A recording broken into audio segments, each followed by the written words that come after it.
What's up, folks? My fellow humans. Just I'm just playing. It's not that kind of show. Here I am. I took a little break from the show, as you might see in the upload schedule. It's been about a month since the last show that I put up, and the last show that I put up wasn't even filmed then. That was from like a month prior, and I had shows that I'd filmed in between. I haven't been on because I've been figuring out what I want to do. I've been getting deep. Life, has things, and I've been in it. But here I am. I took an extended vacation. Christmas came. There was a lot going on, so I took that time off. I had some time to reflect. I crunched the numbers. I do actually have the documents right here about the show. I have had a lot to think about. What do I want to do with the show? What have I done? What's worked? What's not working? Where do I want to go? Plus, I have a full-time job. Surprise, surprise. I'm not paying the bills with this. And stand-up comedy isn't paying any of the bills. It's hardly covering my bar tab, which I need to lay off that. So I'm just going to get into it. I've looked at the numbers and have determined that the views really do run the media. In case you've misheard me, the views run the media. I'm not going there. Okay? I'm sure they can get views, but it's not because they're good at filming. No, the views really do run the media. They're as I think any artist watching this can relate to. You put something online and you put yourself out there, and maybe you get a bit of traction, and then somebody posts a picture of their cleavage and it's just like, whoa, what you wouldn't do for that, right? And it happens. There's times that I'll be online and like a person that I know personally will post something that's okay, and they like dwarf my channel entirely by that post. And that's what gets the traction. When you post something online, it makes an impact based on the impact it immediately makes. Like the internet's going to show you what people want to see, and that's not necessarily reflected on quality. Like how many times are you on Instagram or TikTok and you're like, I am looking at garbage? Well, people want to look at garbage. There are mounds of garbage on the internet, and then sometimes you'll find a gem. Like some of my favorite comedians, like I'll give an example. I really like Kyle Dunnigan. He's a very funny comedian. He runs a wicked YouTube show where he like impersonates celebrities. He does like deep fakes of their faces and then impersonates them, and it's hilarious. Like I encourage you to watch that. Finish this first. According to the numbers, I know you're not going to. If I have you for 9 minutes, we've accomplished something. But Kyle Dunnigan, amazing, hilarious, and his views aren't that great. And then there's other channels that I'll see that aren't even close to the quality of what Kyle Dunnigan is offering, and they're just like over the moon. So I've learned definitely over the past couple months to not derive my self-worth from that. And I learned a lot from one of my favorite musical acts right now. Maybe you've heard of them, maybe you haven't. I'll post a little picture up here, and maybe I'm not even pronouncing their name right. They're a little Asian band, the Muyun Brothers. They're initially, when I saw them, I thought that they were like three children that are playing in a little band together. Like one of them will play the guitar, and then the other two will like sing, and very entertaining. They're very great. They're great musicians, but they're actually I'm pretty sure they're adults. They're probably in their like late 20s, early 30s, but they're like dwarfs. They're very small, and they're freaking adorable. Like if you watch, if you've seen the memes, you know who I'm talking about. I discovered them through memes. I'm not going to be some hipster and be like, I was into them from the beginning because I found them on Spotify. No, I found them like most people have found them through memes, because people use some of their songs in memes. If you've seen the memes, you know what I'm talking about. If you haven't seen them, this doesn't make sense. But just know that like these guys are like, they're talented. Their songs are really good. You can actually watch them on YouTube and see their songs like transcribed with subtitles on, and it's very like typical Eastern Asian music where they talk, you know, about like love and the journey of life, and comparing like a lot of metaphors about like animals and nature to like your inner soul and spirit, and what I feel like. Those are the songs, how they translate. But if you don't look at the subtitles, they are actually just really catchy, and it's cool to listen to. And they had they had a big pop in late 2023 because we made memes out of them. And they were funny because they were like these little Asian, they look like kids just playing on their guitar, and one of them be like, oh, ha, oh, oh, oh, hoo, ha, hoo, ha. And then we'd make memes out of them. And they kind of became famous because of the memes, not because of the songs. But they were it's a mess. The internet's a mess. And why would I even do this? I don't know. But so they became kind of famous from the memes. And then I actually started listening to their songs like on the Spotify. When I did the Spotify Wrapped thing for 2025, they were like my second favorite artist. And yeah, and I don't even know any of the words to their songs. I just kind of hum along. Sometimes they're not doing words. They'll just like, ah. My favorite song by them is Blue Sky. If you're going to go and listen to anything by them after this or right now, you want to leave me, because we're not at 9 minutes yet, but we're pretty close to. On average, most of you have already left.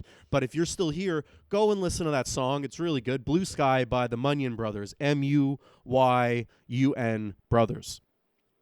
Anyways, so late 2023, they pop.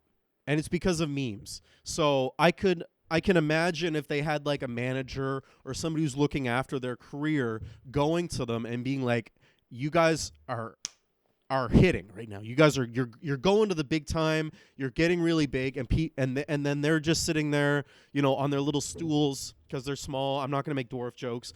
I am. They're sitting there. Their little bodies, like they're like children, but they're grown up. So maybe they're like smoking a cigar and being like, really, we're getting big, huh? Looking at their manager, and the manager's being like, yeah, and they're like, oh, cool, so we're selling albums, and the guy's like, well, no, we're not selling albums. You guys have become a meme, and they're just sitting there like putting the cigarette out. I don't smoke anymore, so you won't see me smoking on the show any further. So they put the cigarette out, and they're like, well, what's a meme? And then the guy has to explain to him what a meme is and how they're not selling albums, but millions of people are seeing them, and it's having an impact. And maybe now when tourists from our part of the world go there and they see that they're performing, they're like the guys from the memes. So they're showing up to their shows, and they're maybe selling more tickets. They're not selling albums, but they're selling more tickets. And now it's just like, okay, this is having a direct benefit. We are talented. We are entertaining. People are buying tickets to our shows. And that went on for a period of time because the views do run the media, and they were getting views, therefore they were probably getting a pop. And that went on for a period of time. And then about 6 to 7 months later, they weren't the meme anymore. There was a moment where it probably shifted. They're playing their little songs, oh, oh, oh, oh, hoo ha, hoo ha, and they see the crowd not as big.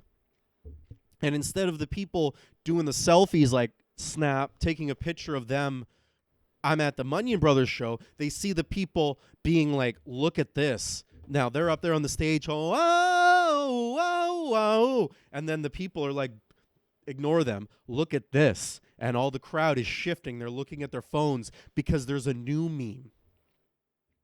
And then they sense that. So they say to their manager, like, what's going on? He gets up on his little stool. lights his little cigarette. Well, the cigarette's probably like a normal size, so it looks like a big cigarette because he's small. So he's just like, what's going on? Why? What's happening? And then the guy has to say, well, actually, there's a new meme that's very popular, and you guys are trending down now. And they're like, so what is this new meme? Like, what is it? A better band?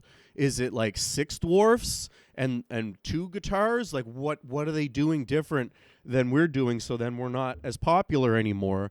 And then they have to tell them, be like, well, it isn't a band actually. There's a girl in the United States that likes to spit on a penis before she does a blowjob, and now she's the biggest meme, and she's famous. And the guy's like, what? And then his manager's like, yeah, her name is Hawk Tua.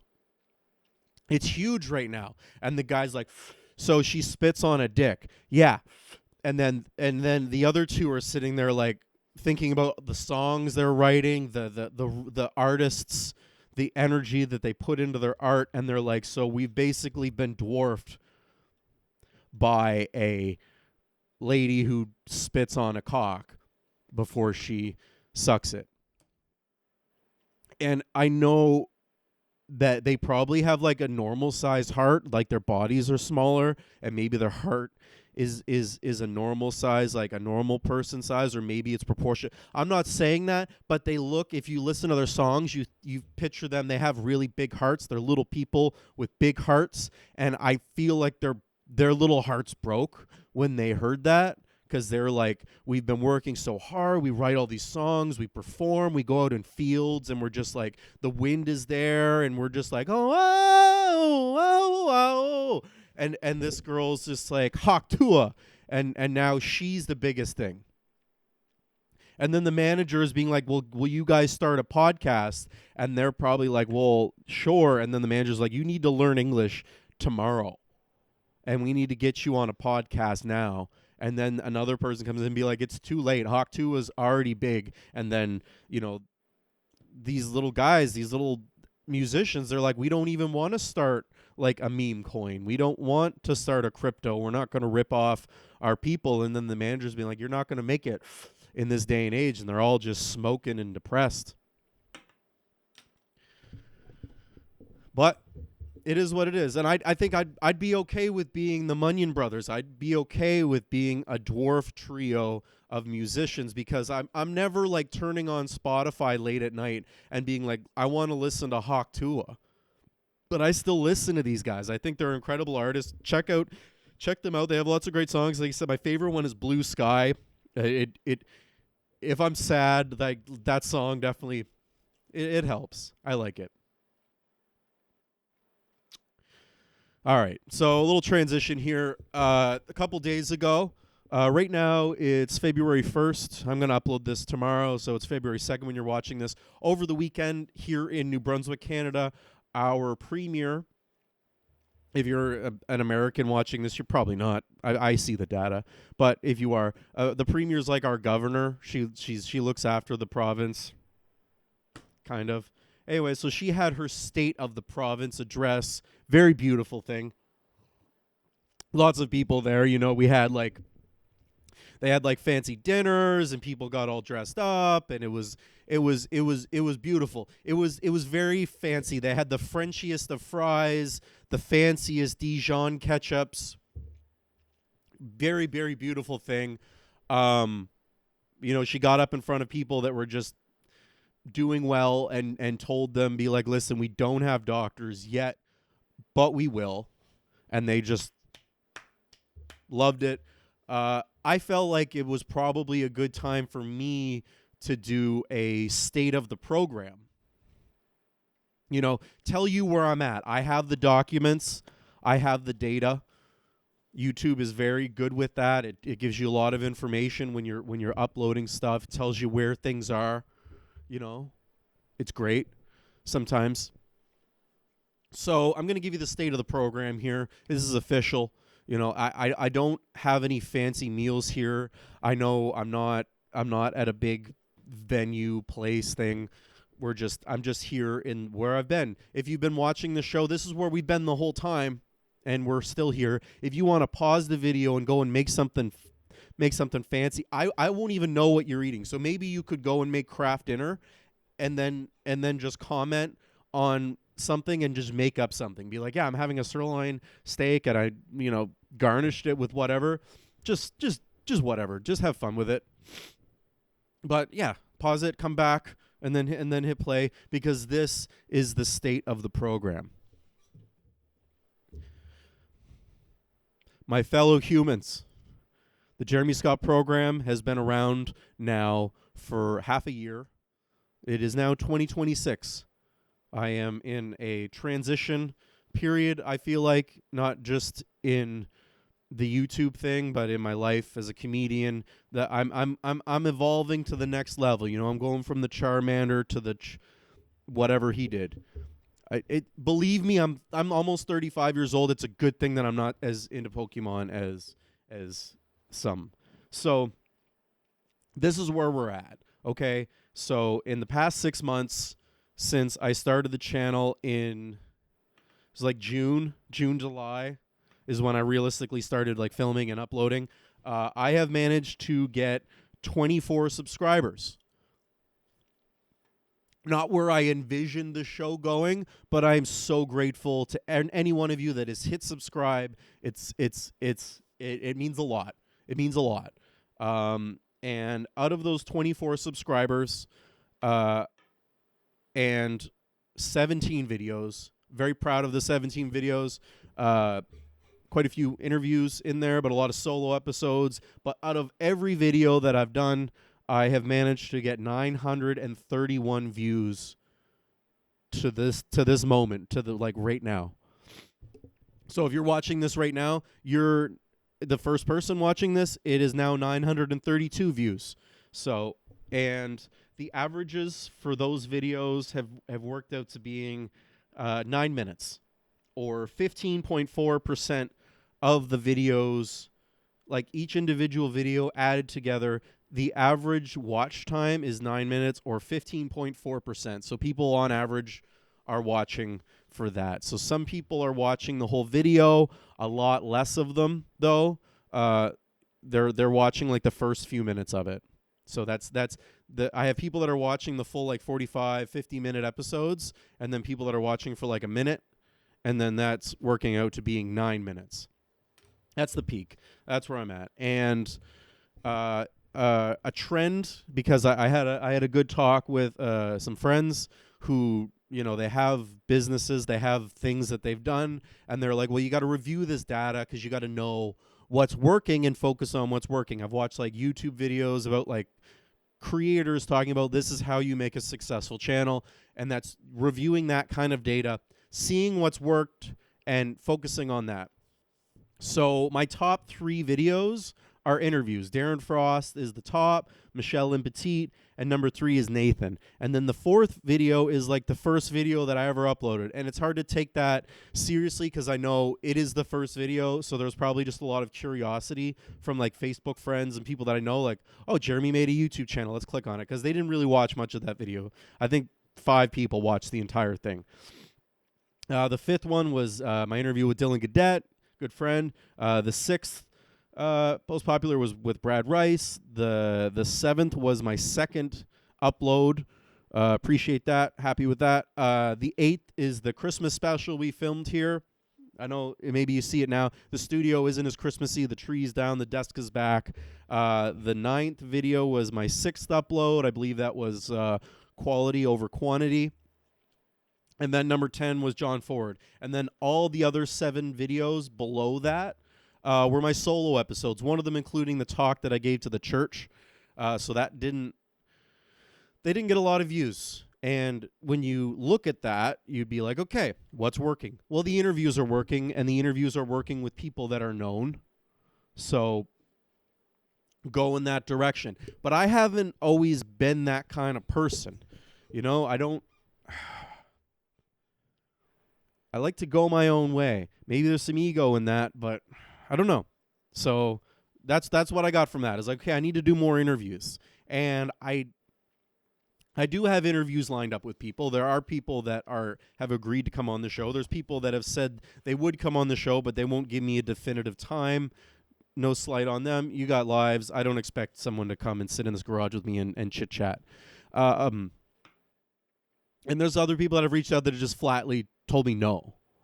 I reached out to Charles LeBlanc recently. If you know who he is, he's like a vlogger in Fredericton. He like follows like politicians, and him and his dog, they go around and they bark at meth addicts.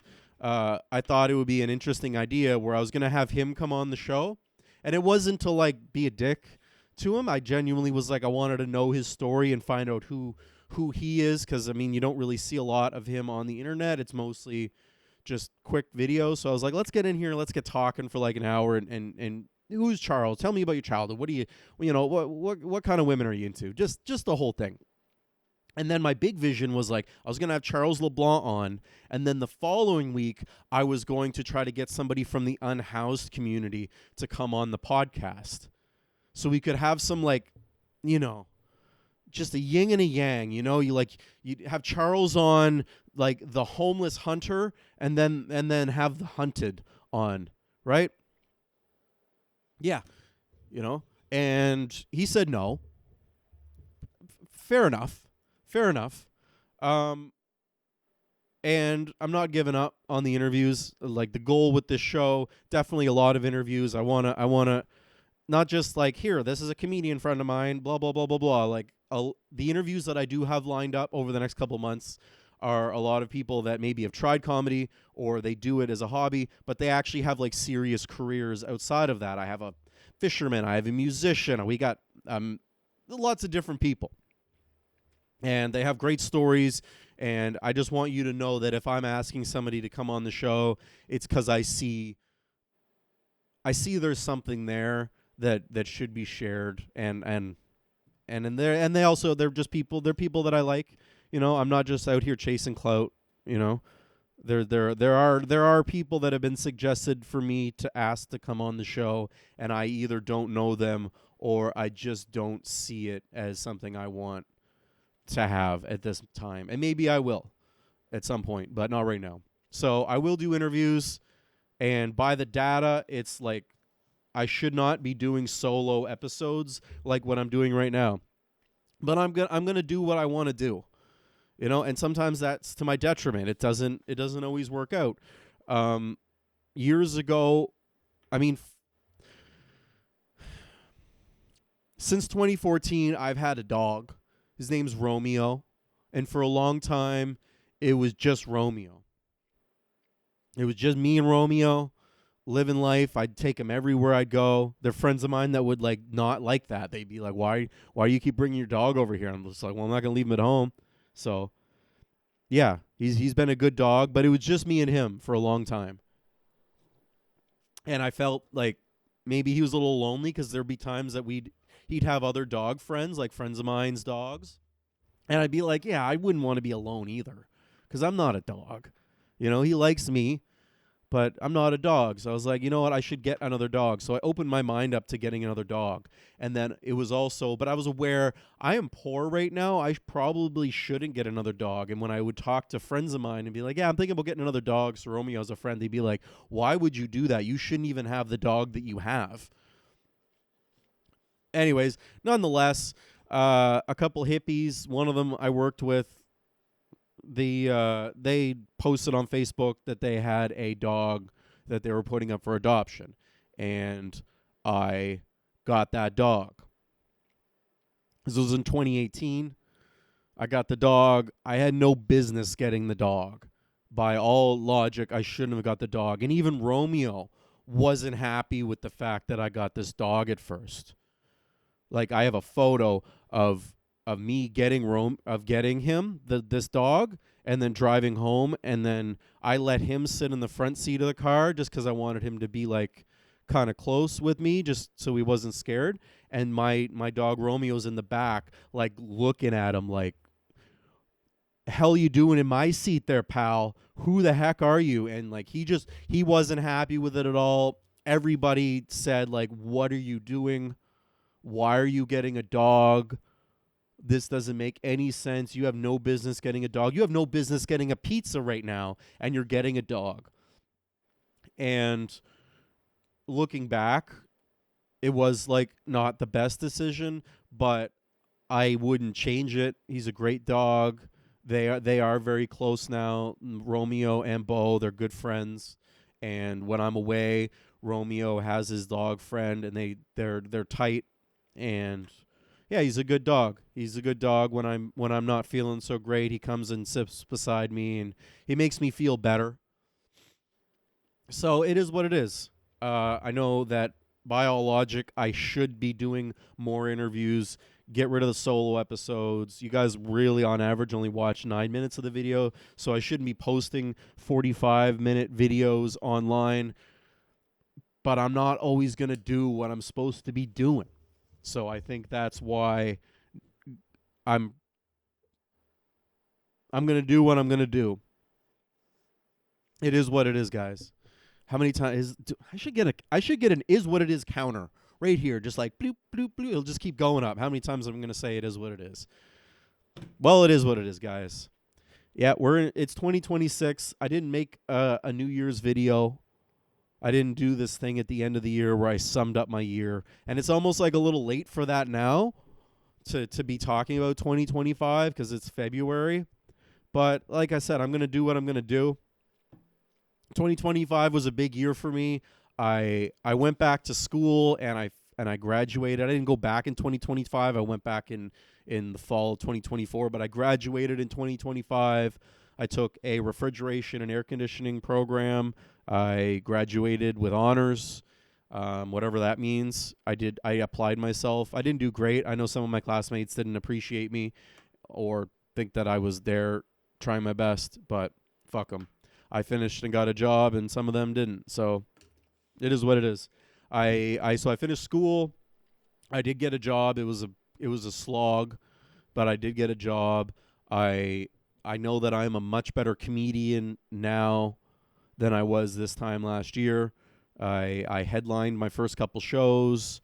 I started a comedy show. I started a show called This Might Be Funny, where it was like a Kill Tony style show where we had a bucket and we would draw names from the bucket and people would come up and perform.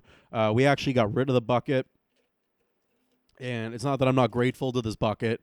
It was fun, but we just decided we were going to go a little bit of a different direction with the show. It's still an open mic. People can still come and try comedy there, but when they show up, they don't write their name on a piece of paper and throw it in the bucket. They write their name down on a sheet, and then me and my co-host Brad on stage will like pick the order of how we want those people to go up. Instead of the bucket where it was just like random, we felt like it was a better service to the crowd for us to curate the order of the show. So bucket was great. Really appreciated having that. Yeah, so started a comedy show, obviously started this podcast, and it's grown so much. 24 subscribers, almost 1,000 views. You know, and maybe it could get better. If I had a big pair of tits, I could pull those out, but I don't. And no slight to anybody who has a pair of tits or doesn't have a pair of tits. I'm very grateful for the things that I do have, and I'm happy that you people have watched the show. Another couple things about 2025 for me. I quit smoking weed, and I know I had quit smoking weed 100 times before that, but it's been like 8 months now. I haven't at all since, so I'm happy with that. And very recently, I stopped with the ciggies. I quit smoking weed, and then I started like occasionally smoking cigarettes, and then near the end of the summer, I just full on started smoking cigarettes again. And that's not where I wanted to be, and I'm kind of sick right now, because of that. So I'm recovering. I'm not smoking cigarettes again. I don't want to be sick. I don't want to smoke. I want to be a healthier person. So the last little bit that I'm going to get into here is the goals for me for 2026. Fucking goals. It's so stupid. I mean, don't die. That's a big goal for me. Hence, like, not smoking the cigarettes anymore. I don't want to die. I want to be less critical of my peers, of myself, of other people. There's a healthy criticism, and then I think I've been unhealthy critical. for anybody this is affected, it's mainly coming from a place of caring. If I was literally like, if I was being critical of you, it was from a place of wanting it to be better. If I didn't give a shit, I wouldn't give a shit, and I wouldn't say anything. So, but I know that's not constructive and it doesn't help. And I'd rather bring things and contribute than just critique and be critical of things that aren't the way that I think they should be. And maybe the things that I think they should be shouldn't even be that way anyways. So I'm going to be less critical this year. It's a big goal for me. Anybody who knows me knows that I really love mountain biking. And this year I have biked the least that I have in a long, long time. And I'm not making excuses. I went to school, I graduated, I had to get a job. Comedy is like a lot of the time, the podcast, the shows, all this stuff. It's not an excuse. This year, I plan to get back into mountain biking more than I have ever been in, for myself, but then also for content. Now, the Jeremy Scott program isn't going to be just this or interviews. I want to have comedy sketches, but I'm also going to start uploading just videos.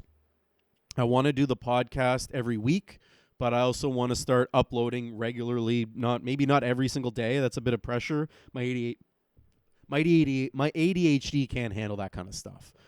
But I would like to be able to do that. So as far as like mountain biking and outdoors, I love kayaking, canoeing, and all this stuff. I want to start sharing a bit more of that online.